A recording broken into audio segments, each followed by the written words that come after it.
Bonjour à tous. Du coup, moi, c'est Ophélie. Donc, je suis dans l'énergétique depuis février 2016, précisément. Donc, voilà, je fais plutôt tout ce qui est Reiki, etc. Parce qu'on sait qu'il y a beaucoup de sortes d'énergétiques différentes. Donc, moi, je suis plutôt dans le Reiki. J'ai passé des formations, j'ai des diplômes, etc. Donc voilà, donc je fais aussi bien des soins en présentiel qu'en distanciel. Les deux fonctionnent de la même façon pour moi. Je capte aussi pendant les soins beaucoup de choses. Je reçois des messages. Je fais beaucoup au ressenti aussi pour aller voir qu'est-ce qui peut bloquer au niveau des énergies de la personne, que ce soit un traumatisme, une blessure qu'on a vécue dans l'enfance, dans l'adolescence. Enfin, il y a beaucoup de choses. Il faut savoir que le corps garde en mémoire tout ce qu'on vit finalement. Tout ce qu'on ne traite pas, tout ce qu'on refoule, ça reste en mémoire et ça peut causer des traumatismes inconscients qui ressortent à l'âge adulte ou par exemple des crises d'angoisse, des crises de colère, des choses un petit peu inexpliquées. Et donc l'énergétique va permettre d'aller creuser tout ça en profondeur et d'aller chercher dans les mémoires inconscientes du corps le pourquoi du comment. Ouais, c'est intéressant, ça me fait penser à un livre que j'avais lu, dont j'ai oublié le nom. C'est un livre que, en plus, c'est marrant parce que vraiment, aux États-Unis, il a un peu beaucoup fait parler de lui et c'était Tony Robbins qui en parlait. Donc Tony Robbins, c'est quelqu'un dans le milieu. Quand Tony Robbins a dit qu'il a kiffé un livre, qu'il a invité le mec chez lui, tu fais: «OK, bon, peut-être que le livre est intéressant». C'est ça. Tu t'es dit, bon, ça va, le livre est fiable. Ouais, voilà, il y a une certaine source et du coup, bah, justement, ça parlait de ça, d'énergie. Il y avait c'était un test musculaire que j'avais trouvé intéressant. Tu te tenais droit et tu disais quelque chose en fonction si c'est vrai ou faux. Tes muscles sont censés savoir si c'est vrai ou faux. Donc plein de trucs super intéressants et toute la grande théorie du livre, c'était que tu as des choses, des énergies qui vont être enfermées, et justement en les libérant, bah, tu règles tous les traumas, tout plein de trucs. Donc exactement ce que tu expliquais, quoi. Je je sais même plus le nom du livre, mais mais ouais, moi, c'est un domaine que je trouve super intéressant et du coup, le Reiki, je savais pas que tu faisais ça avec le Reiki. J'ai déjà eu quelqu'un dans mon podcast qui pratiquait un peu du Reiki, de manière plus, un peu plus pour le plaisir, mais ouais, elle était étonnée, elle, des résultats et donc elle en fait de plus en plus. Ouais, franchement, c'est top, hein, même au quotidien pour tout et rien, que ce soit juste, une petite douleur, un petit truc ou alors vraiment traiter quelque chose de plus profond, sur la durée. Enfin, ouais, ça fonctionne vraiment pour tout, c'est top. Au quotidien, tu peux t'en servir pour tout et n'importe quoi. Et toi, tu disais que, de temps en temps, tu as des messages, donc ça, c'est un peu plus que le Reiki?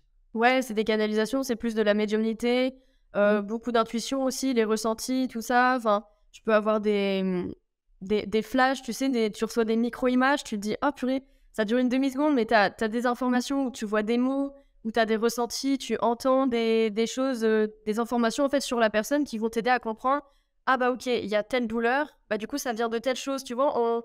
On me donne des infos en fait pour que je puisse compléter mes soins finalement. C'est marrant parce que, moi, je consomme beaucoup trop de contenu en anglais et du coup, j'avais le mot channel et j'avais pas le mot canalisation. Ouais, c'est ça. Et du coup, est-ce que tu reçois des messages d'une entité en particulier ou genre tu sais pas d'où ça vient, tu as juste des messages qui viennent comme ça? Alors souvent, c'est, le guide, comme on appelle ça en spiritualité, on a plusieurs guides qui veillent sur nous, qui nous aident, au fur et à mesure dans notre chemin de vie et cetera. Donc souvent, je canalise, le guide principal de la personne, qui me passe des informations directement. En fait, ouais, c'est le guide, l'énergie qui l'accompagne au quotidien dans sa vie. En général, c'est cette énergie-là que je capte pendant les soins. OK, intéressant. Parce que moi, la vision que j'avais de channel ou, je sais pas comment tu traduirais comment un channel en français? Franchement, je dis: «Ouais, être un canal, recevoir des informations, être le canal, en fait, entre l'invisible et le visible», je dirais. Ah, c'est marrant parce qu'on n'a pas vraiment de mot pour ça. Ce que je voyais, c'était plus des gens qui vont être possédés par, une entité. Après, tu as plusieurs, tu en as où c'est plus ou moins intense et il y en a, du coup, ils sont connectés à une entité en particulier qui va leur parler et je trouve que toi, si tu parles à, entre guillemets, on peut donner plein de noms à ça, ange gardien, l'énergie derrière la personne, super intéressant parce que c'est la personne en face de toi. C'est ça, c'est ça. Mais ouais, c'est vrai que ce que tu dis, ça me parle, le fait d'être, possédé, «habité» entre guillemets par une entité. C'est vrai que si tu poses pas tes limites, tu peux vite te faire bouffer ton énergie. Ça m'est arrivé une ou 2 fois dans ma vie. Le fait qu'en fait, j'avais même plus ma place, dans mes énergies. Il y avait vraiment trop d'entités accrochées à moi et en fait, tout le monde voulait me passer des messages et moi, j'étais épuisée parce que je savais pas dire non aux énergies, autour. Je savais pas mettre mes limites et du coup, je recevais des messages pour tout le monde, dans tous les sens et tout et ça devenait n'importe quoi et du coup, j'ai dû moi-même aller voir, des énergéticiens pour qu'ils puissent me rééquilibrer parce que ça fatigue mine de rien parce que tu prends les énergies d'un peu tout le monde et tu gères plus les tiennes et tu es en mode: «Bon» et du coup, tu peux ressentir, bah, des émotions au quotidien qui ne sont pas les tiennes. Moi, je faisais vachement de crises d'angoisse alors que j'avais pas de raison. J'étais juste envahie par plein d'énergie qui n'était pas à moi, donc je comprenais pas ce qui se passait dans mon corps, tu vois. Donc ouais, il faut faire gaffe quand tu captes des énergies, il faut savoir aussi poser ses limites et se protéger, quoi, parce que sinon on s'en sort plus. Tu disais justement, tu as fait appel à quelqu'un qui fait le même métier que toi, entre guillemets, et ça, c'est super important. Parce que tu en as plein qui ont, entre guillemets, cette fierté, notamment quand tu es dans le dev perso, quand tu es coach, tu te dis, bah non, enfin, je suis coach moi, je vais pas aller voir un coach moi, alors que globalement, tout le monde le fait. Les psys vont voir des psys, mais je crois même que les psys sont obligés d'aller voir des psys, hein. C'est super important de voir des gens qui font la même chose, hein. C'est ça, parce que toi, tu connais ton vécu, ta vie, etc. Mais peu importe le métier que tu fasses, en fait, c'est toujours cool d'avoir un avis extérieur qui te donne un nouveau point de vue et qui vient régler une thématique que toi, t'avais peut-être pas vue de ton point de vue à toi. Enfin, c'est toujours hyper intéressant. Et moi, franchement, quand je sais que j'ai des choses à régler, je préfère aller voir des énergéticiens plutôt que essayer de me régler moi-même parce que je sais que j'y arrive pas. Je suis pas objective, en fait, quand il s'agit de moi. Pour moi, c'est aussi un peu un équilibre, tu vois, enfin, faut essayer faire tellement de pas trop dépendre des autres. Ça m'amène à une question. Comment trouver un bon énergéticien? Parce que j'imagine que c'est un milieu où quand même, t'en as qui utilisent un peu cette pratique-là pour raconter du bullshit et mettre des prix assez intéressants, quoi. C'est ça. Je te dirais dans un premier temps, fais au feeling, comme beaucoup te recommandent, c'est fais au feeling. Si tu sens que la personne t'attire, tu te dis bon, ok, je vais aller creuser un peu.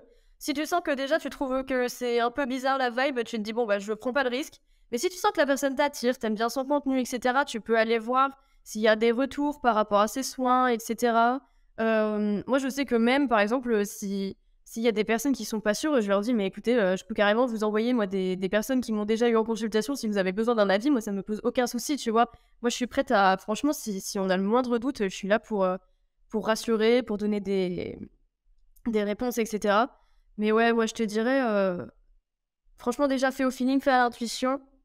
Et après, va voir le contenu de la personne. Si ça matche avec tes idées, tu peux tenter. Et après aussi, peut-être comparer les prix sur le marché, etc. Voir si la personne est vraiment très au-dessus ou très en dessous. Ou tu vois, voir un petit peu si tout colle, en fait. Et le prix, ouais, c'est une grande question aussi parce que on touche à des métiers où toi, tu le disais notamment beaucoup. C'est genre, tu vis un peu. Ah, t'avais surtout un moment où tu visais quasiment que pour ton métier. Genre, pour toi, c'est une passion, tu vois. T'en fais quasiment tout le temps.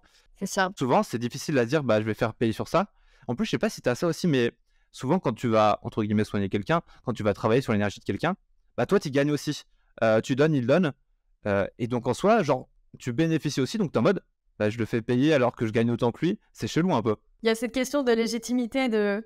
Bah, est-ce que... Enfin, je me vois pas faire payer parce que, bon, j'aide la personne et en même temps, je bénéficie. Mais en même temps, c'est mon temps, c'est mon énergie, c'est mon travail, mine de rien. Je viens quand même donner des clés, des réponses à la personne. Donc, c'est vrai qu'au début, il y avait cette question de légitimité de ah, mais j'ai pas le droit de faire payer, tu vois, parce que c'est une passion, c'est machin. Mais en fait, non, tu te rends compte que c'est un travail comme un autre. C'est une branche qui est maintenant de plus en plus reconnue, l'énergétique en plus. Donc, moi, je te dirais, l'argent, c'est un échange d'énergie en plus. L'argent, on dit souvent, l'argent, c'est une énergie. Il y a ce truc de bah, ok, tu donnes, je donne, mais on trouve un équilibre au final. Ouais, ça fait penser à un ami qui dit beaucoup que tout est énergie. Ouais, ah, j'adore cette phrase. Globalement, ouais, moi je trouve que quelque chose que je développe de plus en plus, c'est d'apprendre à faire des liens. Mais c'est notamment tout ce que fait l'école. L'école, s'ils nous apprennent la musique, c'est pas parce que tu vas devenir un musicien. C'est parce que c'est bien d'explorer plein de choses, mais aussi parce que tout est lié. Et surtout, enfin pour moi, l'école, ça t'apprend qu'une seule chose, ça t'apprend à apprendre et c'est tout. Et que tu sois en musique, que tu sois en mathématiques, bah tu vas apprendre à apprendre tout simplement. Ouais, j'adore. Ah, j'adore. Il y a autant de vérité que d'être humain, c'est ça le truc. Ouais, pour moi, c'est quelque chose de très important et quelque chose qui est beaucoup perdu par les gens qui ont une vie un peu plus traditionnelle que la nôtre, on va dire. J'ai cette réflexion sur les mots actuellement parce que j'essaie d'écrire. Toi, je sais qu'il y a un truc sur lequel que j'aimerais revenir. Quand on parle de la nuit noire de l'âme, tout le Ouais. monde utilise ce mot-là. Et toi, tu aimes pas ce mot-là. Tu vas peut-être nous en dire un peu plus. À toi? Oh ouais, j'en ai parlé il y a 2-3 jours. Ouais, on dit... C'est vrai on appelle souvent cette étape de la spiritualité, on va faire court, nuit noire de l'âme. Moi, j'aime bien dire nuit noire de l'ego. Parce que l'âme, en soi, quand on traverse ce genre de choses, elle n'est pas forcément en souffrance. Parce que l'âme, elle est pure, elle est incarnée là, elle est venue là pour travailler des choses. Alors que quand tu dis nuit noire de l'ego, c'est plus, bah, on vient casser tes croyances, on vient casser tes schémas, on vient casser un petit peu toutes les idées avec lesquelles tu t'es construit, tu t'es tu t'es forgé, tu as grandi, que ce soit les idées inculquées par la société, tes parents, les lignées familiales, enfin tout ça. Il y a un petit peu des croyances inconscientes avec lesquelles on grandit et on évolue en fait. Donc je te dirais que c'est plus quand tu arrives dans la spiritualité et que tu entres dans cette nuit noire de l'ego, nuit noire de l'âme, peu importe, c'est vraiment un passage à vide où tu vas tout remettre en question, où tu vas te dire, mais en fait, ce que je pensais être la réalité, c'est totalement l'inverse. En fait, je sais plus quoi croire, je sais plus où je vais, je sais plus qui croire, je sais plus qui je suis. Il y a un peu ce truc de, mais en fait, je suis qui, je fais quoi, où je vais. C'est vraiment une déconstruction du mental et de te dire, ok, bon bah, sans toutes mes peurs, sans toutes mes croyances, sans écouter la vie des autres, je suis qui, j'ai envie de faire quoi. Quand j'écoute mon cœur, j'ai envie d'aller où en fait? Tu vois un peu? C'est pour ça que j'aime bien dire nuit noire de l'ego plutôt qu'une nuit noire de l'âme, parce que l'âme en soi, elle est pas en souffrance, parce que bah, elle demande que ça, que tu t'alignes avec elle finalement. Je trouve que c'est ça qui est intéressant. Tu as des mots comme la nuit noire de l'âme, c'est un peu abusé dans la spiritualité. Déjà, ça fait peur. Déjà, tout le monde en parle un peu comme une étape obligatoire. C'est pas forcément une étape obligatoire. Non, même pas. C'est Chloé Bloom qui m'avait dit que c'est pas une étape obligatoire. Tu as des mots comme ça, pareil, la part d'ombre, où ça a trop de force, ça a trop de poids. Et du coup, les gens, ça fait peur, mais les gens aussi, ils comprennent pas vraiment en fait ce mot. T'as pas tous les détails. Toi, par exemple, quand tu parles de la nuit noire de l'âme ou de l'ego, tu es très axé sur la souffrance. Et en soi, tu as totalement raison que l'âme, elle est au-dessus de la souffrance. Ton âme, elle va jamais souffrir. Ça n'existe pas dans sa réalité. Ce qui se passe, c'est que c'est l'ego qui souffre. Mais parce que toi, en fait, ton focus, il est concentré sur la souffrance. Et c'est normal quand tu as vécu la nuit noire de l'âme. Pour beaucoup, c'est quelque chose qui est très très difficile à vivre. Il y a des personnes que ça traumatise, elles se disent mais plus jamais je veux vivre ça, mais t'as plusieurs passages comme ça dans ta vie même, c'est normal, tu te déconstruis parce que t'évolues, tu changes, donc t'es obligé au bout d'un moment de déconstruire ton environnement, ton toit intérieur, enfin, quand tu changes ton intérieur, l'extérieur change et inversement, il faut que tout s'aligne, donc t'es obligé de passer par des petits moments de passage à vide où t'as l'impression que tout se casse la figure, mais en fait tu te rends compte que c'est plus bénéfique qu'autre chose, tu vois. On avait déjà parlé de la nuit noire de l'âme avec Guillaume Mindset. Il avait partagé tout son parcours et du coup, oui, lui aussi, c'était très axé sur la souffrance. Mais tu vois, genre, la nuit noire de l'âme, c'est pas que ça. Et pour moi, c'est pour ça que c'est assez important qu'il y ait le mot âme dedans. Après, tu vois, genre, mais c'est ce qui est le plus important, c'est parce que toi, quand tu l'expliques, tu vois, quand tu expliques, t'as tout. Quand tu dis juste nuit noire de l'âme, t'as rien en fait. Et c'est ça le problème. Genre, les mots, on peut chipoter autant qu'on veut derrière les mots. Ce qui est important, c'est de les développer. Et je trouve que ce qui est intéressant, c'est quand quelqu'un te dit, par exemple, nuit noire de l'âme ou nuit noire, quand quelqu'un va te dire nuit noire de l'ego au lieu de nuit noire de l'âme, bah ensuite il va développer, tu vas t'interroger, tu vas pas comprendre ce qu'il va dire et du coup tu vas chercher à comprendre. Mais la plupart des gens, ils cherchent pas à comprendre. Ils pensent qu'ils connaissent et qu'ils savent ce que ça veut dire quand tu dis une lunaire de l'âme. Non. Et puis personne doit savoir ce que ça veut dire une lunaire de l'âme. Enfin, soit tu l'as vécu et tu sais ce que ça veut dire, soit tu l'as pas vécu et tu sais pas et c'est tout et tu cherches à comprendre, hein. C'est ça. Pour moi, c'est un grand truc actuellement. Je suis un peu dans un combat contre les mots. Voilà. T'as des gens qui se mettent à chipoter sur tous les mots. Et globalement, tu vois, tu peux trouver du vrai, tu peux trouver du tort partout.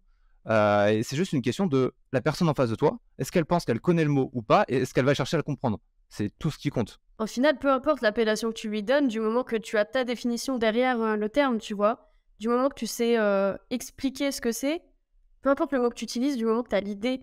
Ouais, c'est ça aussi le truc. Je parlais à quelqu'un il y a pas longtemps d'une notion. Et bah, elle l'avait entendu d'un coach, bah, de David Laroche. Voilà, très grand coach aussi. Elle avait entendu la notion. Alors tu vois, elle sentait que bah, déjà, elle sentait que c'était vrai parce que ça venait de David Laroche. Et quand elle essayait de redire la notion, elle trouvait qu'elle avait du mal à expliquer.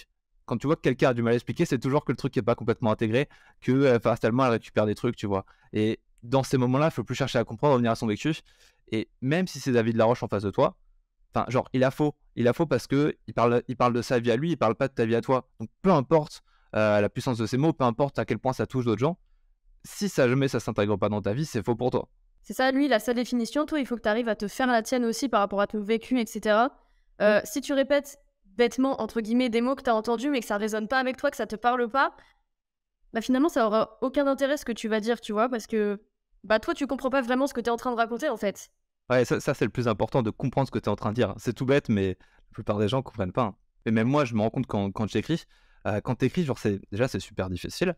Et moi, c'est l'écriture un peu thérapeutique. Ça donnera peut-être un livre, mais c'est très thérapeutique. Et du coup, je me vide de certaines choses. Et quand tu te vides de ces choses-là, pour vraiment t'en vider, tu es obligé d'aller au bout des choses et de comprendre vraiment ce que tu dis. Mais genre, enfin, tu te rends compte de trucs. Genre, il y a Il y a un texte que j'écris, genre à chaque fois, bon, j'écris en anglais, mais à chaque fois j'écris, je suis aveugle, je suis aveugle. Genre, t'as plein de trucs que, genre, c'est tellement ton quotidien, c'est des trucs que tu devrais pas accepter, mais genre, tu te mets à plus le voir du tout. Mais tu te rends compte à quel point tout ce que tu faisais, c'était faux, mais c'est incroyable. La déconstruction des croyances d'un truc, c'est dingue. Mais surtout ces temps-ci, j'ai l'impression d'avoir des démons. Mais c'est un truc très artistique, mais tu as vraiment ce sentiment d'avoir, mais des fois ça peut être des pensées, ça s'incarne de manière différente, mais tu as vraiment des trucs, genre tu as l'impression qu'ils sont là, ils t'arrachent là comme des âmes qui vont te tirer vers le bas. Mais c'est ça, parce que plus tu plonges en toi, plus tu découvres en gros tes parts d'ombre, comme on disait tout à l'heure d'ailleurs, et plus tu creuses en toi et tu découvres des choses que tu n'avais pas forcément conscientisées, etc. Et tu te dis, oh là là, mais en fait je m'en sors plus du tout. Mais je vais où, je suis qui? Et tu te dis, mais c'est de pire en pire. Mais non, en fait, c'est juste que plus tu vas profondément, plus tu es en capacité d'aller chercher justement la source d'une peur de quelque chose. Donc plus tu... Ouais, il y a plein de gens comme ça qui... et là, je dévie sur autre chose, mais il y a plein de gens comme ça qui ont peur d'aller travailler sur eux parce que ça fait trop mal, je veux pas creuser, tu vois, parce que justement, bah, ils savent pas qui ils sont quand ils vont dans leur côté refoulé, dans leur part d'ombre, etc. Parce que on dit souvent, il faut être lumière, il faut être bienveillant, machin. Mais on n'est pas que lumière, je suis désolée, on a nos parts d'ombre aussi, et heureusement, ça s'équilibre d'ailleurs, on trouve le juste équilibre. On a des côtés bons, on a des côtés moins bons, et heureusement, on a besoin de cette dualité et de cet équilibre en nous. T'imagines si on était que lumière, que machin, enfin, non, je sais pas, heureusement qu'on a des défauts, heureusement qu'on a des parts d'ombre à travailler, enfin, c'est... Et tu sais que quand tu dis ça s'équilibre même malgré toi en fait. Tu choisis même pas forcément que ça s'équilibre. Enfin, c'est un peu tout le principe de l'inconscient. Et justement, on en vient, il y avait une question que je voulais te poser parce que tu parles pas mal de ces notions. Est-ce que tu connais Carl Jung? Pas du tout. Ok, c'est marrant parce que vraiment, moi, c'est quelqu'un qui me passionne parce qu'il a fait plein de trucs incroyables et il a beaucoup travaillé sur plein de notions que tu abordes, que tu as abordées plein de fois, et notamment l'ombre, hein. Ça vient de Jung. Tout ce qui est transgénérationnel, ça vient aussi de Jung. C'est assez impressionnant son travail. Enfin voilà, je voulais juste savoir, c'est une petite curiosité personnelle. Après voilà, son contenu a été compris. Enfin, tu as des gens qui le ressortent, qui n'ont pas forcément lu ses livres. Ses livres sont... Il a écrit, mais genre lui, c'était vraiment pour lui, hein, encore plus que moi. C'est assez incroyable. Mais il a écrit plein de livres. Il n'y a que son dernier où il s'est inquiété que son livre soit compris ou non. Ce qui fait que du coup, ses livres sont vraiment imbitables, hein. Et la plupart des gens parlent de Jung alors qu'ils l'ont pas lu ou qu'ils l'ont pas compris. Enfin voilà, c'était la petite parenthèse. Pour venir là où on était, genre tu vois, genre quand tu ressens des démons intérieurs, tu vois, genre ça fait peur. C'est pas que j'ai pas envie d'aller les chercher, c'est que des fois, t'as quand même des fois où tu te demandes un peu si t'es taré ou pas, quoi. Bah oui, plus tu bosses sur toi, plus tu te dis, mais je suis complètement... Il y a des fois, t'as peur de toi, hein, t'es en mode, mais je suis capable de faire ça, de penser ça, j'ai fait ça dans ma vie, j'ai cette part de méchanceté, tu sais, limite en moi. Enfin, tu vois, tu te remets en question, tu te dis, mais non, pourtant, je suis pas une mauvaise personne. Mais... Et du coup, c'est là, justement, que tu entres en dualité entre... Attends, mais je suis quelqu'un de bien, mais quand même, j'ai ce côté un petit peu négatif en moi, etc. Et il faut justement apprendre à apprivoiser cette part de toi et l'accepter et te dire que, bah ouais, avant tout, t'es humain, en fait. T'es humain, donc c'est normal que tu aies des parts un peu plus sombres, que tu aies fait des choses, dit des choses pas cool dans ta vie. Enfin, t'es là aussi pour expérimenter sur Terre, en fait. Donc heureusement que t'es pas que bienveillance et que lumière. Heureusement que tu fais des choses pas cool parce que bah ça te permet, toi, de comprendre, de grandir. Mais en même temps, la personne à qui tu fais du mal, entre guillemets, que ce soit volontaire ou non, elle aussi, ça l'a fait cheminer, ça l'a fait grandir à travers toi. Tu vois, il y a toujours cet effet miroir entre les gens, donc faut pas se blâmer d'être méchant, de faire des erreurs, etc. Parce que justement, ça te fait grandir. Moi, je trouve que c'est bien, justement, de faire des erreurs, de se rendre compte un petit peu de tes défauts, de ton ego, justement, de tes croyances qui te font pas dévier de ton chemin principal, parce qu'on ne dévie jamais vraiment, on prend des petites routes, des petits machins, mais tu reviens toujours sur ton axe principal, selon moi. Mais ouais, c'est hyper intéressant d'aller vraiment plonger en soi et de se dire, ok, bon bah, j'ai ce côté-là qui me plaît pas, je travaille dessus, je l'accepte, de toute façon, il sera toujours là. Juste, j'apprends à vivre avec, je l'apprivoise et je suis en paix avec, en fait. Je trouve que c'est complètement dingue parce que plus tu fais ce travail de développement personnel, de construction de soi, du coup, plus tu construis quelque chose. Et bah, à des moments donnés, tu vas te rendre compte que tout ce que tu as construit, enfin, c'est de la merde, entre guillemets. Et c'est normal, tu vois, tu n'avais pas l'expérience.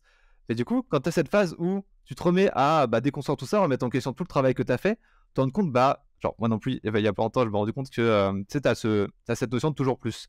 Et la plupart des gens traditionnels sont en mode, genre gagner toujours plus d'argent et tout. J'ai assez vite compris que ça servait à rien.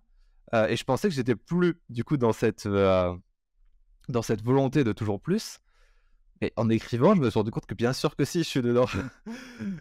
Et genre là, tu fais, et merde, Ah, c'est vrai. Ça y est, c'est parti. Le cercle vicieux.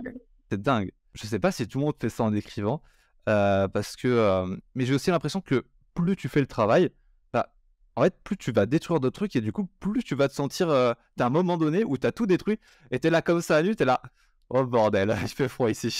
C'est tellement ça. Parce qu'en fait, ouais, quand tu commences à travailler sur toi, tu déconstruis, tu déconstruis, tu déconstruis, et ça s'arrête jamais. Et tu te dis, mais il me reste plus rien, j'ai plus rien. Tu te dis, ouais, il y a ce truc où, ouais, comme tu dis, c'est vide, il y a ce passage à vide, tu te dis, bon, bah voilà, je fais quoi?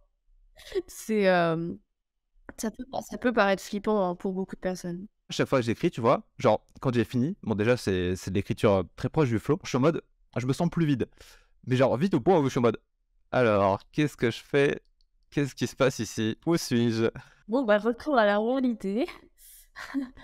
Ouais, c'est bizarre parce que en vrai, tu sens pas tant que ça que c'est bien d'être vide.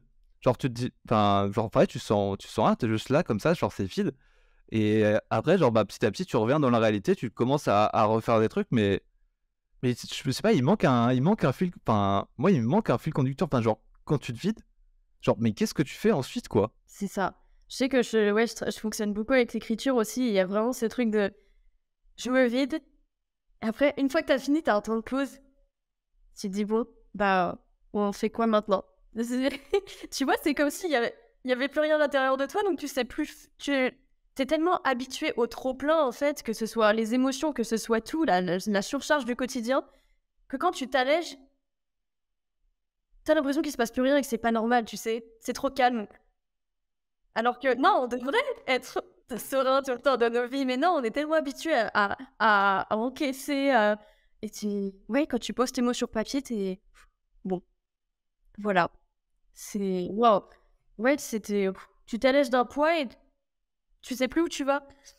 Enfin, vraiment, je trouve que c'est dingue l'écriture parce que, tu vois, t'as toujours cette phase où, je sais pas, on te dit: «Tu plein de moyens de t'exprimer, t'as plein de moyens de te vider» entre guillemets et j'ai vraiment essayé plein de choses dans la création de contenu. J'ai essayé énormément de choses et notamment avec la voix, j'avais le sentiment d'avoir beaucoup travaillé ma voix, d'avoir atteint quelque chose et j'arrive à faire des choses avec ma voix que j'arrivais pas avant. J'arrive à me mettre dans un état flow, rien qu'en étant genre, je vais mettre toute mon attention sur ma voix et tu atteins un état d'attention qui est complètement différent et mais tu dis: «Ça va faire des» enfin, genre ça doit être aussi bien que l'écriture et beh, quand je me suis mis à écrire, du coup, je me suis rendu compte que non.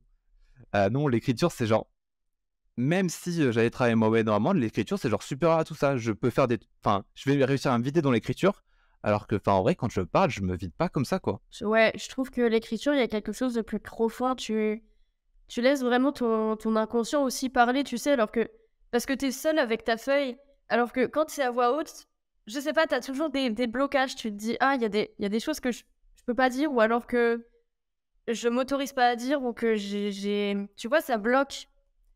Alors que je trouve que l'écriture, tu peux aller vraiment en profondeur, en fait. Bah, je trouve que j'ai quand même réussi à, entre guillemets, «dépasser» ça, mais j'ai fait un reel où, vraiment j'avais rien mis, j'avais juste mis, ma voix et sous-titres et dans ce reel-là, justement, c'était celui-là où il y avait vraiment une attention différente, il y avait vraiment quelque chose de différent, mais même ça, tu vois, genre, par rapport à, passer, du temps à écrire, genre, c'est rien du tout, quoi. Quand tu as les gens qui parlent trop d'un truc, je suis en mode: «Bon, c'est surcoté» mais naturellement, je suis aussi quelqu'un qui aime la différence, qui aime faire les choses différemment et genre, si tout le monde écrit, bah, pourquoi moi je le ferais, tu vois? Et du coup, depuis peu, j'ai découvert que, tout le monde écrit parce que c'est trop bien. Voilà. Après, on a aussi chacun notre façon de nous libérer, de nous vider la tête, etc. Tu vois, comme tu le disais, il y a beaucoup de personnes qui écrivent, il y en a qui parlent, comme tu le disais, il y en a, je sais pas, qui vont chanter, qui vont dessiner, qui vont... En fait, peu importe comment tu l'exprimes, du moment que tu es à l'aise avec ça et que toi, ça te fait du bien, en fait, que tu arrives à poser tes émotions quelque part, tu vois? Moi, le dessin, c'est quelque chose qui m'a longtemps passionné, surtout quand j'étais trop petit et j'étais très petit et j'ai beaucoup admiré les artistes. Mais, en fait, on m'a amené vers une approche du dessin qui était pas du tout artistique, où, tu apprenais des techniques, tu faisais un truc parce qu'on voulait que tu fasses ça. Et j'ai jamais eu cette phase où cette approche du dessin, où bah, justement, tu vas poser des choses profondes comme dans l'écriture. Et pourtant, il y a pas longtemps, j'ai vu une coach Mariam qui montrait ses dessins d'il y a longtemps. Elle est pas spécialement dessinatrice, mais dans ses dessins, tu voyais qu'il y avait un truc. Bon, beaucoup de souffrance, mais justement, tu ressentais ça dans le dessin. Et ça, je trouve ça dingue. Et bon, déjà, c'est quelque chose que j'ai appris à faire, à voir ça dans les dessins, parce qu'avant, je ne suis pas capable, j'avais pas cette ouverture.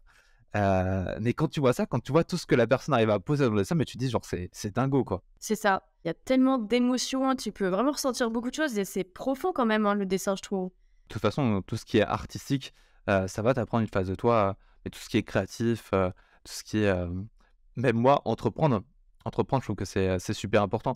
Parce que, bon, évidemment, tu en as qui entreprennent pour les mauvaises raisons, qui vont entreprendre pour l'argent, mais quand tu entreprends, tu as quand même ce moment où, tu es la seule personne, normalement, je sais pas comment tu peut-être qu'il y en a qui arrivent à passer à travers ça, mais normalement, quand tu entreprends, tu as cette phase où tu es la seule personne qui est responsable de tes actions, quoi. Et ça, bah, ça fait travailler de ouf, hein. Ça fait peur, hein, tu élargis ta zone de confort, hein. Tu te dis: «Bon, bah, voilà, je me jette à l'eau et on verra bien ce que ça donne» et mais ça fait grandir, c'est une belle expérience aussi, hein. Tu te dis, en fait, c'est si je me jette pas «dans le vide» entre guillemets maintenant, je le ferai quand, tu vois? Je vais pas attendre de ne plus avoir envie pour y aller. Donc tu te dis: «OK, bon, bah, là, ça passe ou ça casse, mais j'arrête d'écouter mes peurs, je suis mon cœur, je veux faire ça, je le fais» et ça, c'est pour tout et n'importe quoi dans la vie, en fait. C'est te mets pas de barrière maintenant parce que tu regretteras plus tard et tu te diras, bah, le même s'il y a jamais de bon moment, tu te diras, «Ah là, maintenant, je peux plus», tu vois? Tu vois? Bah, c'est ouais, moi, je suis du genre à tu veux faire quelque chose, tu fonces, même si les autres, ils comprennent pas, du moment que toi, ça te fait kiffer et que ça résonne avec toi, ça vibre avec ton cœur, tes rêves. Les autres, ça a pas besoin de faire sens pour eux, du moment que ça a du sens pour toi. Juste, t'écoutes ton cœur et tu fonces, quoi. Peu importe, la vie des autres, on s'en fiche, c'est leur vie, c'est pas la tienne, tu vois? Mais justement, tu veux parler peut-être un peu plus de ton parcours. Moi, je voulais partager un peu le mien aussi. J'ai eu cette phase où, je me suis entre guillemets «lancé dans l'entrepreneuriat» avant de faire quoi que ce soit. Genre, tu vois, genre, j'y étais, mais genre, c'était à côté de tes études, tu as plein de sécurité, tu as plein de choses qui fait que, bah, tu te lances pas vraiment. Et à un moment donné, tu vois, genre, c'est le stage de fin d'année, la fin de l'école et tout. J'étais en mode, bah, genre, j'ai 6 mois, faut que j'arrive à créer un truc. Si ça marche pas, je vais faire un boulot de merde qui me plaît pas du tout. Et j'ai eu vraiment cette sensation, tu vois, de sauter dans le vide, d'avoir, plus rien qui te retient, d'être là en mode, bah, à ce moment-là, si jamais ça marche pas, bah, entre guillemets, «je suis dans la merde». Bon, ça veut dire évidemment que tu portes plein de pression, que enfin, genre, c'est très difficile à vivre, mais j'ai eu cette phase que tu vois, genre, tu as plein qui disent que c'est obligatoire et cetera et en vrai, je trouve que c'est horrible, mais ouais, à un moment donné, bah, genre, tu dois juste te lancer et genre, il y a des chances que tu vas être dans la merde. Mon projet, il y a de grandes chances qu'il pue la merde. Il y a des chances que, mais genre, tu vois, moi, genre, je sais toujours que là, je tente des trucs, ça se trouve dans quelques mois, bah, je vais aller travailler à la Fnac, parce que, bah, il faut de l'argent, tu vois? Mais c'est OK. On te fait croire que, il faut faire un grand métier pour gagner plein d'argent. Alors que, bah, quand tu es cadre, tu as genre pas d'horaire, et du coup, enfin, genre, tu te reviens à confondre ta vie et ton métier. Il y a plein de gens qui font ça, c'est infernal. Tu as plein de métiers qui sont discrédité par la société, mais dans ces métiers-là, tu as genre 35 heures, tu fais tes 35 heures, c'est fini. Tu pas de charge mentale qui vient avec toi, tu peux passer 35 heures, tu vas gagner assez, pour survivre, et à côté, tu peux travailler tes projets, ça se trouve, tu auras plus d'argent, mais il y a de grandes chances aussi que, bah, genre, si jamais quand tu commences à faire ta passion, bah, tu te rends compte que tout ce dont les gens ont besoin, faire du shopping. Genre faire du shopping, c'est un peu un pansement, tu vois? Genre ta vie va mal, bah, OK, elles vont acheter, des vêtements, elles vont acheter de la bouffe, elles vont partir en voyage, mais ça c'est pas un moyen de résoudre des problèmes et justement quand tu résous ces problèmes-là, bah, tu te rends compte que tu as pas besoin de tout ça et tu te rends compte aussi que, bah, tu peux vivre avec un SMIC, quoi. C'est ça, ouais, tu en fait, on remet souvent, le pouvoir à l'extérieur, tu sais? Genre, j'ai un coup de mou, moi je vais aller faire du shopping, c'est thérapeutique, tu vois? Ça te calme une heure, mais ça résout pas tes soucis, en fait, parce que tu fais juste fuir tes problèmes en faisant autre chose, en t'occupant ailleurs, mais en fait, ton problème, il est toujours là, tu vois? Donc, ouais, il y a vachement de gens qui se fuient eux-mêmes, qui fuient leur réalité et cetera, à travers des choses, c'est pas superficiel parce qu'on en a besoin, tu vois? Mais, qui repoussent toujours un petit peu genre: «Hop, le problème, il est derrière moi, je le vois pas, hop, hop, hop, je l'ignore». Alors que non, en soi, il est toujours, quelque part là, tu vois? Donc, Moi, c'était beaucoup les mondes virtuels, enfin puis même toujours, hein, je joue encore beaucoup aux jeux vidéo, enfin beaucoup, tout est relatif comparé à ce que je jouais avant, heu mais ouais, c'est devenu de plus en plus facile, d'éviter ces problèmes. Mais c'est marrant parce que bien que ça soit devenu de plus en plus facile d'éviter ces problèmes, on se rend compte que les générations qui arrivent sont beaucoup plus éveillées à qui ils sont que les générations d'avant. Franchement, la différence, elle se ressent, hein. C'est incroyable. C'est incroyable. Et c'est dingue, mais tout le monde en parle. Et moi, j'avais vu un extrait. Enfin voilà, c'est toujours le truc des extraits. Quand tu es sur les réseaux, les gens font ça de manière provocante. Et cette personne-là, elle critiquait Oprah. C'est un peu moins notre génération, mais Oprah, c'est quelqu'un d'incroyable qui a créé plein de choses incroyables. Et elle disait que Oprah, à 32 ans, je crois qu'elle s'est fait virer. Et elle disait que ceux qui l'ont virée, justement, ils avaient raison. Parce qu'à ce moment-là, là, c'est là que c'est exagéré pour les extraits. Elle disait que c'était juste une jeune punk de 32 ans. Elle valait rien, quoi. Elle avait besoin de se faire virer pour justement prendre ce temps de se reconstruire et faire quelque chose. Et, et je pense que c'est ça, cette différence que les générations d'avant ne comprennent pas forcément. Il y a plein d'expériences qu'eux, ils ont besoin d'avoir dans leur métier, plein de souffrances qu'eux, ils ont besoin d'avoir, que nous, on n'a pas besoin d'avoir parce qu'on est plus éveillés et avec des souffrances entre guillemets plus faibles. Après, évidemment, le fait que ce soit fort ou faible, hein, c'est juste une question de ressenti. Trauma, c'est pas une question de ce qui se passe, c'est une question de comment tu le ressens. Et donc, avec des choses plus faibles, on va entamer un travail plus tôt et on va se retrouver à être plus éveillé et on va pouvoir faire des choses que eux, peut-être qu'ils arrivaient à le faire à 40 ans avec cette fameuse crise de la quarantaine. Genre nous, on a juste compris ça plus tôt, quoi. Au fur et à mesure des générations, ça s'accélère, en fait. Le travail s'accélère, les conscientisations s'accélèrent. Et tu vois, les idées, les pensées, enfin, il y a une petite différence quand même. C'est vrai que de nos jours, les générations sont vachement plus, je vais pas dire évoluées, mais ouais, comme je te l'ai dit, elles avancent plus vite, en fait. Elles conscientisent plus vite. Et du coup, ça fait que par rapport à la crise de quarantaine, comme tu dis, nous, on peut vivre des choses vachement avant. Enfin, au niveau, ouais, je trouve que ça s'accélère au niveau de l'âge. On fait les choses plus tôt que les anciennes générations, tu vois. Les conscientisations sont là plus vite, en fait. Il y a un meilleur partage de l'information. Ouais, aussi. Peut-être aussi le Covid qui a joué, hein. Moi, je sais que mes parents ont fait beaucoup de remises en question après le Covid parce que pour beaucoup, c'est à ce moment où tu es obligé d'être avec toi-même.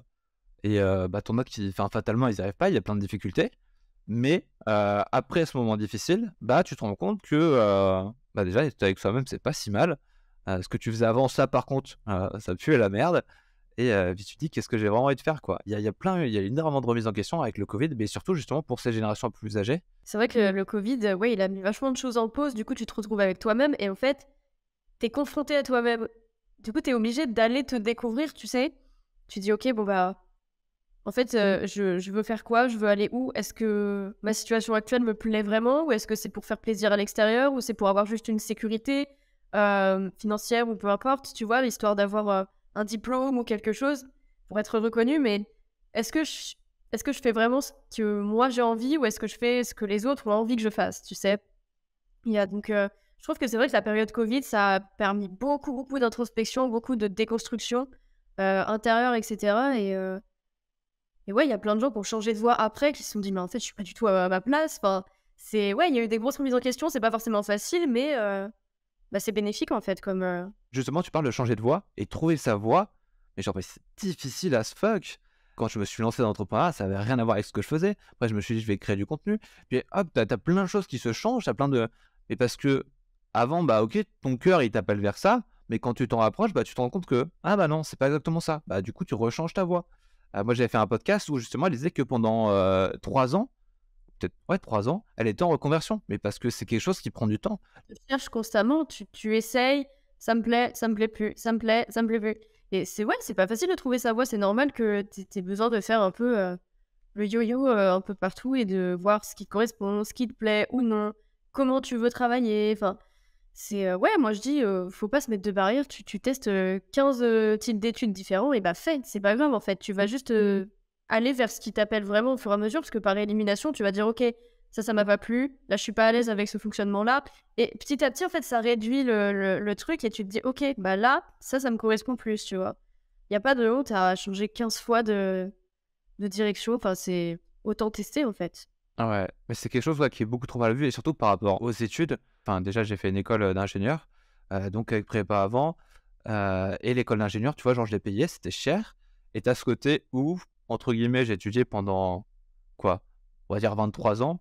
J'ai passé. T'as beaucoup de gens qui pensent que, tu vois, genre, ils ont passé toute leur vie, les amener à ça, vers ce diplôme qui t'ouvre telle porte-là. Mais moi, mon diplôme, enfin, vraiment, je m'en fous, tu vois, genre. C'est fini, tu vois, genre ça, c'est du passé, pour moi, il a aucune valeur. J'en fais rien. Mais ouais, concrètement, j'en fais rien, tu vois. Et t'en as beaucoup qui semblent, ça a coûté plein d'argent, ça a coûté plein de temps. Ouais, mais je m'en fous, tout ça, c'est du passé, tu vois, c'est fini. C'est ça. Si ça résonne pas avec toi à l'heure actuelle, bah OK, je l'ai, mais là, j'en ai rien à faire, tu vois? J'en fais rien. Et c'est pour ça que tu vois, genre, beh, tu as beaucoup qui me demandent: «Mais du coup, tes études, elles t'ont se» enfin, maintenant, de moins en moins. Mais quand j'étais au début de ma transition, il y en a beaucoup qui se demandent: «Mais du coup, tes études, elles t'ont servi à quoi? Qu'est-ce que tu en fais?» Il faut aussi comprendre que si jamais il y avait pas eu toutes ces études-là, j'aurais pas créé tout ce que j'ai créé. C'est ça t'a forcément, fait grandir, en fait. J'avais entre guillemets «la chance», d'avoir une école où, bon, déjà, tu as pas vraiment besoin de travailler, c'est souvent ça en école d'ingénieur, il y avait beaucoup de vie associative.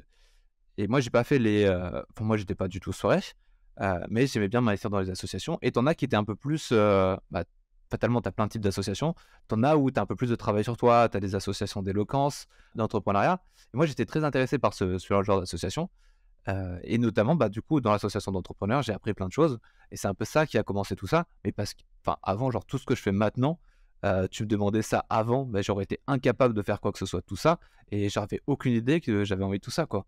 Ouais, non, mais c'est ça, faut pas regretter les diplômes que t'as fait ou les années d'études que t'as derrière toi, même si ça te sert pas à l'heure actuelle, ça t'a fait grandir à un moment donné, en fait.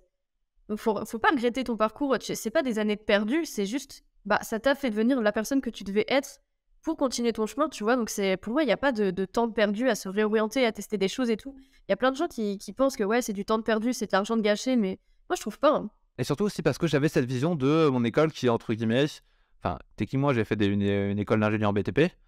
Ça veut pas dire que je suis capable d'aller, sur un chantier, construire quoi que ce soit, tu vois? Genre, je trouve qu'en termes de compétences, enfin, tu débloques pas grand-chose. OK, tu as des bases, OK, tu entames une réflexion. J'ai des potes qui ont beaucoup travaillé, qui sont très doués, mais souvent, ce qui se passe dans la réalité du métier, c'est que tu apprends sur le tas.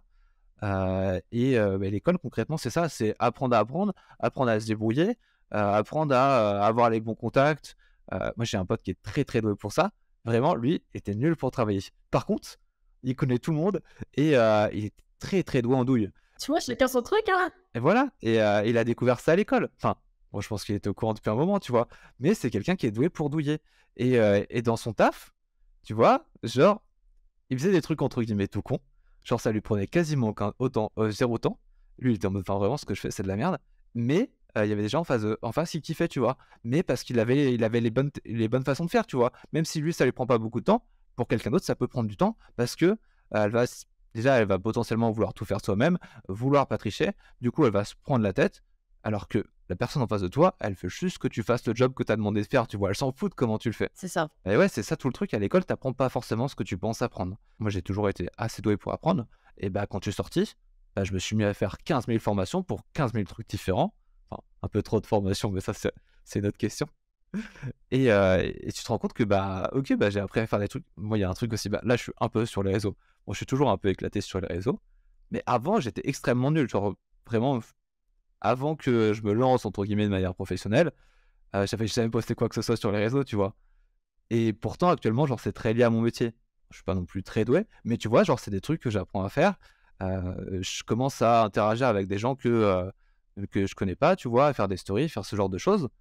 Alors qu'avant, enfin, genre, c'était tellement loin de tout ce que je faisais, c'est impressionnant. C'est ça, parce qu'au fur et à mesure, t'élargis ta zone de confort et mine de rien, tes expériences passées t'ont apporté des petites clés et mises bout à bout, bah, ça te permet, toi, d'aller un peu plus loin à chaque fois et c'est pas là une question de «faut que je fasse tout de suite». C'est non, OK, là, j'ai cette petite clé-là, on va ouvrir cette petite porte et tu vois, au fur et à mesure, l'engrenage est mis en route, en fait. Ouais, et c'est des trucs que tu vois pas forcément. Genre, moi, par exemple, je me lance dans mon livre. Heu et et genre, j'ai fait, tu vois, au début, tu vois, tu essaies d'écrire des petits trucs, tu vois, tu fais des petits tests, tu fais quelques pages. Mais en plus, moi, je suis même pas quelqu'un qui j'aime pas spécialement me relire, tu vois? Donc genre, j'écris, c'est sorti, tu vois, je me sens vide, c'est fini, basta. Et un peu par hasard, tu vois, j'ai montré ce texte-là à une personne que je respecte beaucoup et elle m'a dit: «Mais genre, waouh, trop bien». J'étais en mode: «What the fuck?» Trop chelou. Mais genre, enfin, vraiment, genre, les compliments étaient très, très forts. Mais non, ça c'est chelou.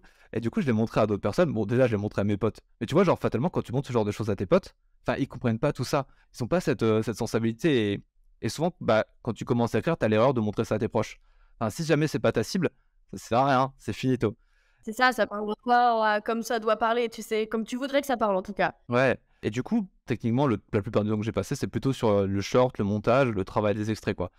Vu que ça reste dans la même thématique de développement personnel, j'ai quand même un certain réseau et donc j'ai montré mon texte à quelques personnes parce que tu vois, quand tu as un truc comme ça, des compliments comme ça, tu peux pas vraiment accepter tout ça parce que genre ça me semble un peu absurde. Donc tu montres à d'autres personnes, tu as d'autres compliments et je dis OK, bah, peut-être que je peux écrire comme ça. C'est ça, il y a cette question de: «Est-ce que je suis légitime de recevoir ce compliment-là?» Et en fait, au fur et à mesure que tu partages, tes écrits et cetera et tu récoltes toujours les compliments et tu te dis: «Ah, bon, bah, en fait, peut-être que, ouais, j'ai ce que je fais, c'est bien», tu vois? Et tu vois, genre, c'est plein de petits détails comme ça qui sont possibles parce qu'il y a tout le background avant, de trucs qui peut sembler inutiles dans ce que je fais maintenant, mais qui est évidemment utile dans ce que je fais maintenant. Et mine de rien, ça te sert, tout au long de ta vie, finalement. Ce que tu as appris il y a quelques années, bah, tu vois, c'est toujours là et tu t'en sers maintenant. Ah, c'est ça, t'as toujours la peur de quelqu'un te passe quelque chose, t'es en mode, mais je vais oublier. Surtout les recommandations de livres, j'avais une liste grande comme ça, en mode, ah, ce livre, il est trop bien, bah, j'ajoute à ma liste, il faut que je le lise à un moment donné. Moi, surtout moi, genre, je suis quelqu'un qui a une bonne mémoire, mais parce que je suis anxieux, j'ai toujours peur d'oublier. Globalement, tu te rends compte que ce qui est important, en fait, ça reste. T'as pas besoin de le noter ou quoi que ce soit. Genre, il y a des livres, ok, ils sont importants, je les ai oubliés. Mais après, ça revient, tu vois. C'est un peu ça la notion de hasard. Euh, Par exemple, le livre de Joe Dispenza, quelqu'un me le conseille, tu vois, je suis en mode, ok, intéressant, je le note. Tu vois, après, t'oublies, quelqu'un te le reconseille, quelqu'un te le reconseille. Et là, à un moment donné, tu te dis quand même, bon, ce livre-là, je vais te le lire, quoi. C'est ça, tu te dis: «Purée, ça fait quand même 3 fois que j'en entends parler, il y a un truc», tu vois? Alors, tu sais, on dit toujours, ce truc de: «Il y a pas de hasard». Quand il faut que tu fasses quelque chose ou que tu apprennes quelque chose, on va te le foutre sur ta route et là, avec le truc du livre, c'est: «Faut que tu lises ça», tu oublies le livre. «Faut que tu lises ça, faut que tu lises ça, faut que tu» et tu te dis: «Purée, bon, bah, en fait, ça peut peut-être me servir à ce moment-là de ma vie. On n'arrête pas de me le rabâcher. OK, je vais m'y mettre», tu vois? Ouais, et ça, c'est ouais, ça, c'est un des grands trucs avec les livres. Genre, t'as des livres, bah, tu peux les lire, imaginons, il y a plein de livres, je les aurais lus à 10 ans, genre, je serais totalement passé à côté. Mais à ce moment-là, ce livre, il est trop bien, tu vois? C'est ça. Ça t'aurait peut-être pas parlé il y a 3 ans, ni 3 ans plus tard, mais à l'instant T, c'est ce dont tu as besoin pour comprendre des choses que tu vis ou que tu expérimentes. Enfin, ouais, ça tombe toujours au bon moment, tu sais, Et c'est ça qui est difficile aussi des fois. Tu vois des gens que, entre guillemets, tu qui vont te conseiller tel livre parce que pour eux, c'est le meilleur livre. Et toi, tu le lis et tu bah non, enfin, genre, tu vois, genre, moi, il m'a rien fait, genre, tu vois, genre, c'est mais ça se trouve, tu vas même trouver que c'est du truc qui est du dit tu vois? Tu vas complètement passer à côté du message. parce que c'était pas le truc c'est pour toi, ça résonnait pas avec, ce que tu es en train d'expérimenter sur le moment, tu vois? Vu qu'on a tous un vécu différent, bah, peut-être qu'une personne, ça va lui apporter des méga prises de conscience et toi, tu vas lire ça et tu vas être en mode, «Ouais, OK». Bon, j'en fais quoi? Tu vois, tu vas pas voir l'intérêt alors que la personne à côté de toi, elle va être en mode: «Waouh, ce livre, il a changé ma vie». Ça dépend vraiment de chaque point de vue, du vécu, de ce que tu es en train d'expérimenter. Enfin, c'est fou et c'est pour ça qu'on se dit sur le moment, il y a des choses, ça peut ne pas te parler, ça peut te parler dans 3 semaines, tu vois? Et c'est ça qui est dingue avec les livres aussi. Bah, surtout les livres de développement personnel, tu as des livres, genre, ils vont changer ta vie. Tu les lis, tu te sens une personne différente, tu as l'impression que tout est nouveau et genre, tu vas vouloir le conseiller à tes proches. Bon, tu as, ils vont être en mode: «C'est du livre de développement personnel, je vais pas le lire» et ils vont pas se prendre la tête. Et tu as qui vont le lire, qui vont pas aimer, mais parce que, bah, comme on a dit, c'était une question de moment. Quand tu commences à partager ta passion et cetera, c'est difficile de se dire que, bah, genre, ton livre, il est trop bien, mais pour toi et pas forcément pour les autres, quoi. C'est ça, c'est ça et tu sais, quand tu partages quelque chose qui te tient à cœur et que la personne en face est pas réceptive comme toi, tu te dis: «Purée, mais en fait, c'est si nul que ça», tu sais? Alors que non, la personne, elle a juste pas besoin de ça dans sa vie maintenant, tu vois? C'est totalement légitime, on a chacun un parcours différent donc peut-être qu'elle, elle aurait eu besoin de ça il y a 10 ans, mais que maintenant, du coup, elle a cheminé donc elle en a plus besoin, mais toi, à l'instant T, c'était ce truc-là qu'il te fallait pour évoluer, tu vois? C'est dingue, mais c'est ce qu'on disait au début, il y a pas une vérité, il y a autant de vérités que d'individus sur terre, quoi. C'est ça. Et toi, justement, comment t'es devenue, énergéticienne? Qu'est-ce qui t'a un peu, menée à tout ça? C'était, un repas de famille, tout bête. Mon cousin s'est mis à parler de ça, de l'énergétique, de tout ça, qu'il avait entendu parler de ça, que ça avait l'air intéressant et tout. Et moi, à l'époque, j'avais 15 ans, tu sais, donc j'étais en mode, «Je comprends rien à ce qu'on me raconte» et donc il en parle avec ma mère, ça en parle à table et tout et quelques semaines plus tard, il a dit: «Bon, bah, voilà, dans notre ville, j'ai trouvé, un maître Reiki qui forme et cetera, machin» et en fait, moi, j'ai un peu suivi le mouvement de groupe, tu sais, avec la famille. On a fait ça entre cousins, avec ma tante, avec ma mère, enfin, vraiment ça en famille, tu sais? Moi, bon, j'étais jeune, je sais pas, j'étais là-dedans, j'ai suivi le truc, je me suis dit: «Bon, bah, ça a l'air cool», donc bon, je fais la formation, tout le week-end et tout et puis voilà, on reprend nos vies chacun de notre côté. Sauf que moi, après la formation, quelques semaines après, j'ai commencé à avoir des ressentis, à avoir des trucs et là, je me suis dit: «Ouh là là, il se passe quoi? Qu'est-ce que j'ai fait?» et j'étais en train de regretter. Je me suis dit: «Mais pourquoi j'ai fait ça?» Et vraiment, genre, je me réveillais la nuit, je sentais des présences et tout, et j'étais en mode: «Mais je suis en train de devenir complètement folle, il se passe quoi?» Et vraiment, j'étais en maxi regret. Je me disais: «Mais pourquoi j'ai fait ça? Je veux tout refermer, je veux pas de capacité, je veux rien ressentir». Et on m'a dit: «Mais au fait, c'est trop tard en fait, c'est fait, c'est fait». Et moi, je me disais: «Oh là là, mais si j'avais su et tout». Et tu vois, j'étais jeune, donc je me suis vraiment dit: «Mais je suis en train de devenir folle». Genre vraiment, j'ai cru que j'allais perdre la tête à un moment parce que, bah, toutes mes capacités se sont réveillées. Mes ressentis, pardon, se sont exacerbés. Enfin, tu vois, il y a tout qui est devenu plus. Et du coup, je me disais: «Mais il se passe quoi?» Tu sais, ma vie a changé en 3 semaines et j'ai rien compris. À la base, j'étais une lycéenne, qui avait pas de soucis, et je me suis retrouvée à avoir des ressentis la nuit, à parler aux énergies et tout, et j'étais en mode: «Mais, il s'est passé quoi?»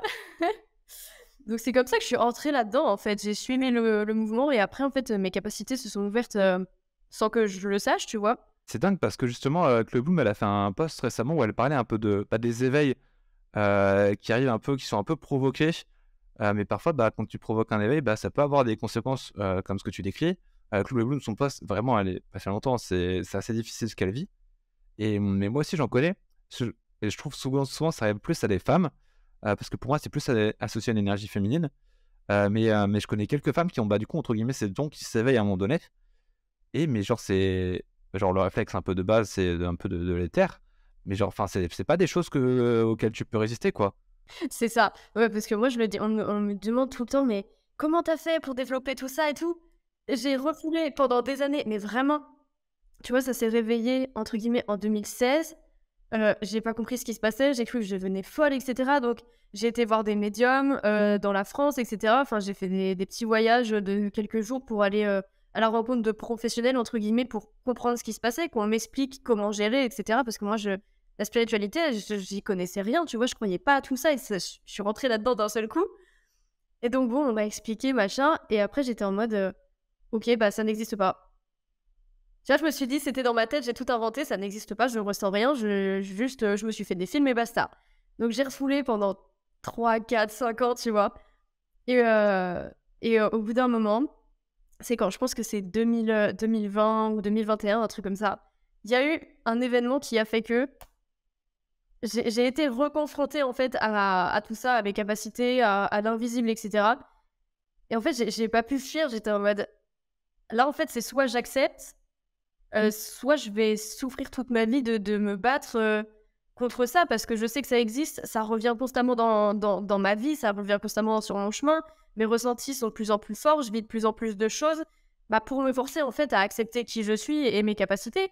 Parce que mine de rien, bah, c'est moi, tu vois? Même si j'accepte pas cette part-là de ma vie, je me dis: «Ouais, mais c'est moi, donc soit j'accepte, soit je continue à refouler et je vais me faire encore plus de mal mentalement, et je vais encore plus me conforter dans cette idée de: "Je suis folle, c'est pas normal"». Et tu vois? Donc je me suis dit: «OK, là, c'est soit j'arrête de me battre contre moi-même et je lâche prise et j'accepte, soit je souffre, comme j'ai souffert, les 5 dernières années, en fait». Donc c'est à partir de là où tout s'est enclenché. Je me suis dit: «Ouah, en fait, j'ai pas le choix, c'est moi».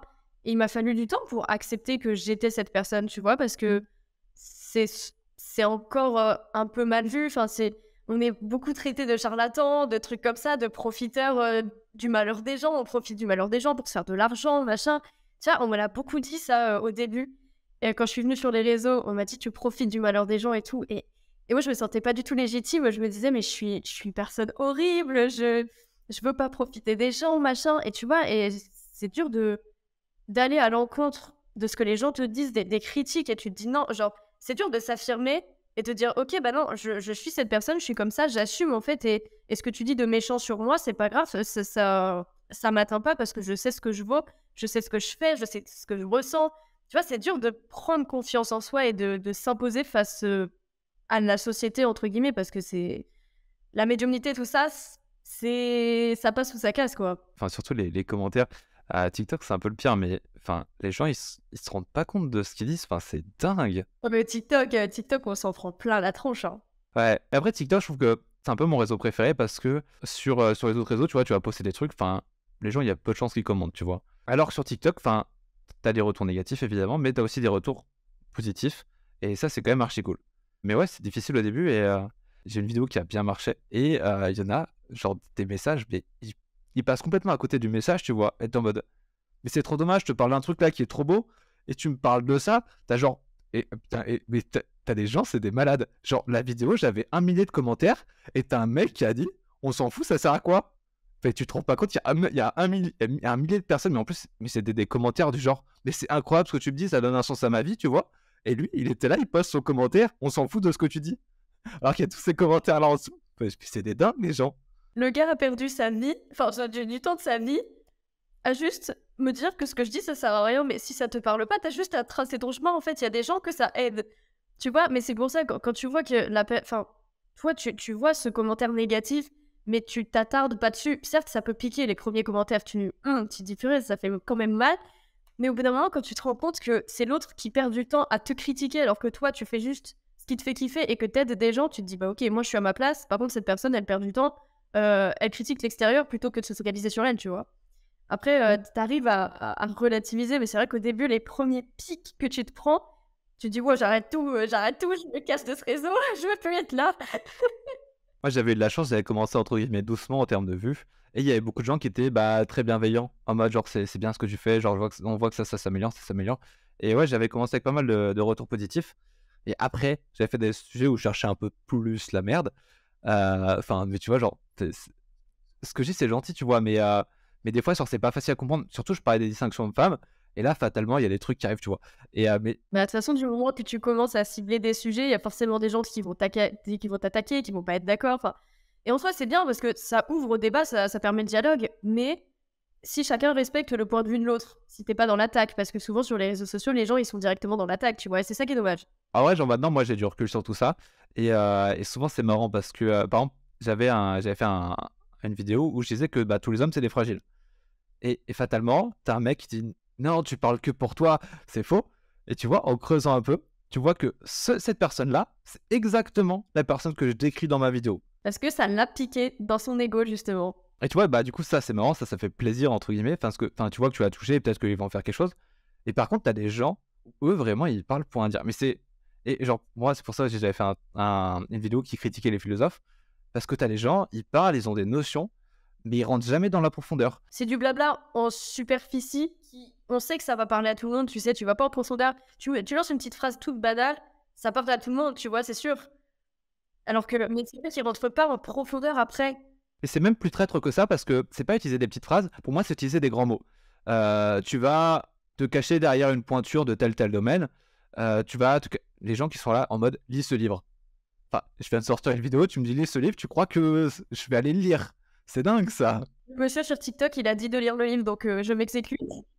Et t'as des gens comme ça, ils vont te passer des grands noms et tout. Et toi, quand tu essayes de creuser la notion, mais il y avait une meuf qui avait dit ça, ça m'avait vraiment énervé. Parce que tu dis, ok, tu essayes de creuser un peu son argument, de dire que ça, c'est pas forcément vrai. Et elle, du coup, elle te met son truc en profondeur, tu la contredis. Du coup, qu'est-ce qu'elle dit? Au lieu de rester sur le sujet, elle va lancer un autre sujet comme ça, enfin, un autre nom de personne, une autre notion comme ça. Et enfin, tu sais que là, ça avance pas. Mais le pire, c'est qu'en plus, c'était. Et ouais, avant, j'étais aussi dans cette. Au début, j'étais un peu encore dans cette notion de vouloir avoir raison, vouloir gagner le débat. D'imposer son point de vue, tu sais. Bah si, moi, je vois la chose comme ça, donc il faut que tu vois la chose comme ça. Mais non, moi, je la vois pas comme ça. Mais si, je te jure que c'est ça. Tu sais, il y a un peu ce truc de... Mais si, mais moi, je vois la chose comme ça. Et en fait, ouais, c'est accepter le point de vue de l'autre qui est différent du tien par rapport au vécu, etc. C'est... Ouais, et puis moi, c'était un peu l'écho aussi. Enfin, genre, cette personne-là avait le sentiment de gagner le débat, notamment parce qu'elle parlait de notion d'éloquence fumeuse. Et moi, j'étais en mode, mais non, tu comprends pas que mon truc, là, ce que t'arrives pas à lire, ce que... En plus, ouais, moi, c'est un truc aussi qui me frustre, parce que, fatalement, je partage des notions que je kiffe, et quand les gens passent à côté, enfin, j'aime pas ça.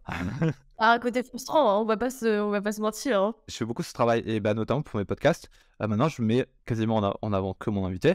Après, j'essaye de parler un peu moins de moi, mais justement pour dire que, ok, ce moment-là, je le consacre à quelqu'un d'autre. En vrai, je me suis aussi demandé, c'était après mon podcast avec Sacha Yoga, où justement, il parlait d'être pas plus que la feuille qui tombe de l'arbre à côté, tu vois, d'être poussière. Et je me disais, mais pourquoi moi ça m'intéresse de faire autant de mes vidéos? Pourquoi ça m'intéresse de mettre en avant mon point de vue? Et ouais, c'est que l'ego, tu vois? Et je change. Et dans ce podcast-là, je me suis beaucoup détaché de tout ça, justement, et de mon besoin, justement, de parler. Je sens que t'es pas trop d'accord. Bah, c'est pas forcément de l'ego, t'as le droit de vouloir débattre et de donner ton point de vue et de parce que, certes, tu vois, quand tu commences une discussion avec quelqu'un, t'as ton point de vue, la personne elle le sien et en fait, au fur et à mesure que chacun donne son point de vue et cetera, tu peux changer de point de vue, tu peux, te dire: «Ah ouais, j'avais pas vu la chose sous cet angle-là» et cetera. Tu vois, tu peux un peu modifier la façon de voir les choses, enfin, donc c'est pas forcément de l'ego du moment que tu pas d'imposer, genre: «C'est moi qui ai la vérité», machin. Du moment que tu ouvert au débat et à la discussion, je pense pas que ce soit de l'ego, tu vois? C'est juste, bah, tu là pour échanger, pour comprendre, enfin, c'est pas de la fierté, c'est pas de l'ego. Ce serait de l'ego si vraiment tu étais en mode: «Il y a que moi qui ai raison dans cette discussion», tu vois? Tu vois, genre d'un côté, je suis d'accord, et il y a des trucs où je suis moins d'accord. Tu peux, sans vouloir imposer ton point de vue, être quand même dans l'ego. Parce que juste, tu es fier de ce que tu dis, et du coup, tu as envie que ça sorte. T'as pas spécialement envie d'imposer, mais genre, tu fais ça juste par fierté, quoi. Juste toi, tu es fier de ce que tu as atteint, et tu veux montrer aux gens, regarde ce que je dis, c'est intelligent. Ouais, pas mal. Oh, je suis plutôt d'accord du coup. Et du coup, voilà, c'était beaucoup ce que je faisais, et c'était beaucoup de l'ego. Je voulais juste montrer que bah, moi aussi, j'ai atteint des choses, moi aussi, j'ai des choses intelligentes à dire, et c'était tout, tu vois. Tu veux prendre ta place, tu sais? C'est normalement ça. Parce que ouais, le débat, moi, je suis complètement pour. C'est un peu pour ça que je fais le podcast, pour échanger des trucs. Et c'est aussi ça, genre, ce qui m'intéresse, genre, entre guillemets, ce que j'ai à dire, je le sais. Même si parfois je le sais pas, tu vois, quand j'écris des trucs, je sais pas enfin, je sais pas ce que j'écris avant que ça soit sur le papier. Et des fois, j'ai des trucs, je sais pas ce que je dis avant que ça soit sur le papier. Mais globalement, ce que j'ai, je le sais. Et donc, ces moments de podcast, ces moments-là, c'est plus pour mon invité, en théorie, quoi. C'est ça, ouais, tu mets en avant à travers le dialogue, à travers le débat et cetera, donc c'est top, franchement, c'est super intéressant. On va arriver sur la fin, ça commence à faire 1 heure, ça fait un peu long pour ceux qui écoutent. Ça passe vite, hein. Je vais te laisser avec la question du dernier invité qui te demandait c'est quoi pour toi accepter? Waouh! Accepter, accepter, accepter, il y a cette notion de pardon qui me vient, le fait de: «OK, là, dans cette situation, il s'est passé ça». Je sais pas, par exemple, la personne, elle a fait quelque chose qui m'a blessée, tu vois? Tu te dis: «OK, bon, je, je vais essayer de comprendre son point de vue, pourquoi elle a agi comme ça». Parce que certes, moi, je comprends pas, mais si j'essaie de me mettre à sa place, pourquoi elle a fait ça? Pourquoi elle a vu les choses comme ça? Est-ce que c'était volontaire ou non?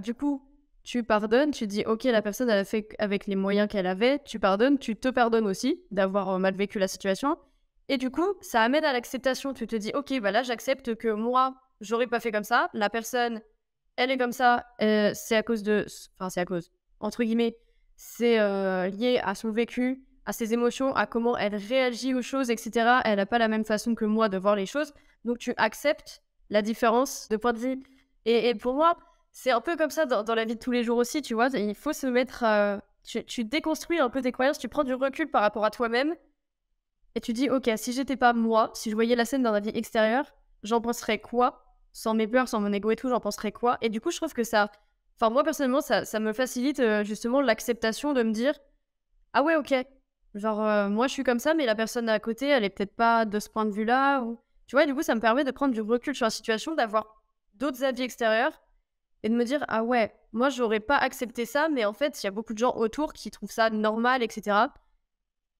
Et du coup, enfin moi ça me permet d'accepter le fait de ouais, de prendre du recul et de me dire: «Bah, on ne pense pas tous pareil, on voit pas tous les choses pareilles, on les ressent pas tous pareil» et du coup l'acceptation c'est hyper vaste, hein, parce que, ça dépend vraiment de la situation mais Ce que tu dis, en gros, c'est d'abord, tu essaies de te mettre à la place de l'autre, essayer de comprendre, essayer de t'ouvrir.